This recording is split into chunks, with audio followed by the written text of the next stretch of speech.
Tonight, the Coachella Valley USD is preparing for the day when students can return back to class. So what would that look like? I spoke today with Superintendent Dr. Maria Gandera. Dr. Gandera, it's great to see you again. Thanks so much for joining us. It's good to be here again to see you. Thank you for inviting me back. Tell us what happened at the most recent meeting for CVUSD. Well, as everyone knows, every school district is preparing for the very hopeful day when our students can return back to classes physically.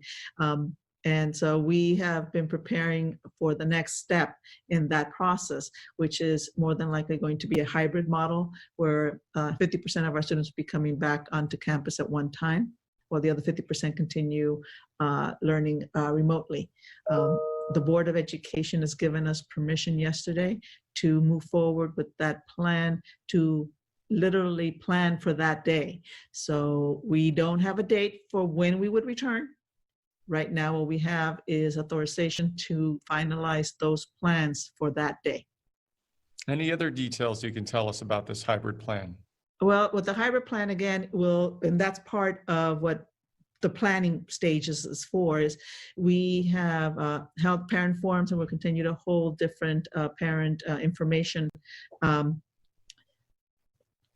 seminars, so to speak, with the school sites as well as from the district to inform parents of what the hybrid program would look like. Parents would then have to make a choice whether they're going to select for their students to come back to the hybrid model or to continue in the virtual distance model that we currently have. Those numbers would then provide us with a better understanding as to how our schedules at the school sites will have to change if they do. If classes or teachers would have to change will be dependent upon those numbers. Will any students be prioritized with hybrid learning, for example, students who struggle with distance learning, or is this plan for every student across the board? This is for every student across the board. That's why we say the parents are going to make a selection whether they wish to go into the hybrid model or remain in the virtual distance model. And if parents do vote for a hybrid plan, when do you think it will be implemented, since we're still in the purple tier? Well, that's part of, we don't have an accurate date at this moment in time, but we have to plan for it because in January, when we return from our winter break, is our beginning of our second semester. So what we want to do is we want to have everything in place so we begin that second semester aligned.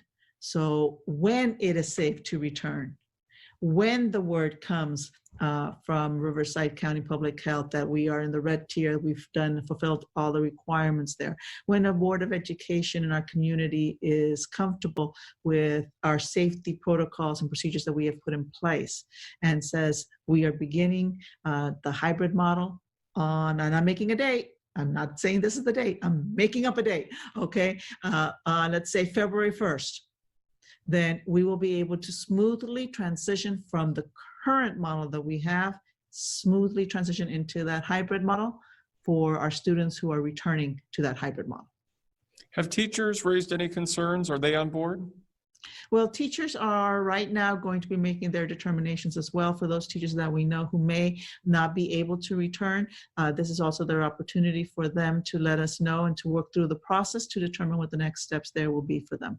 We are continuing negotiations with both associations, our teachers as well as our classified, to determine what the next steps will be for that. What's the latest at the district office? We understand there was an outbreak of coronavirus in early October. How are things now? Well, unfortunately, we are just, we are a microcosm of the same situation that is happening all around our community right now. And like we keep saying, it is time for us to take care of one another. It is very important that we are very aware of ourselves and anything that we may have been exposed to, and take the necessary precautions so we don't expose anybody else. It is time to be selfish and time to be selfless right now. We have to take care of everyone else if we want to proceed to the next step where everybody can return to the normal life we all wish we had as of March 13th. Yeah, you're right about that. Are the numbers, though, looking better? For us, Yes and no. They're the same numbers as our community.